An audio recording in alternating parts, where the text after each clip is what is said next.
జై శ్రీమన్నారాయణ. శ్రీ గురుభ్యో నమః. ఆచార్య ఆస్ట్రోటాక్కు స్వాగతం, సుస్వాగతం.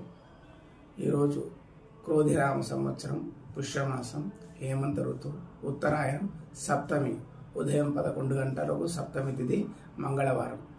ఈ మంగళవారం రోజు విశేషం ఏమిటాయి అంటే, వివాహం కాని వాళ్ళు, సంతానం లేని వాళ్ళు, సర్పదోషంలో ఉన్నవాళ్ళు ఎవరైనా సరే ఈ మంగళవారం రోజు సుబ్రహ్మణ్య స్వామికి, అంటే జంట సర్పాలు ఉన్నటువంటి సుబ్రహ్మణ్య స్వామికి అరటిపండు బెల్లంతో అభిషేకం చేయిస్తే శీఘ్రంగా సంతానం కానీ, వివాహం కాని వాళ్ళకి వివాహం కానీ అన్ని రకాలుగా కూడా యోగదాయకంగా ఉంటుంది.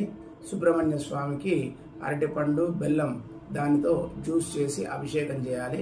అలా 7 మంగళవారాలు మీరు చేస్తే మాత్రం నిర్విఘ్నంగా, ఖచ్చితంగా మాత్రం వివాహం కాని వాళ్ళకి వివాహం కానీ, సంతానం కాని వాళ్ళకి సంతానం కానీ ఖచ్చితంగా అవుతుంది.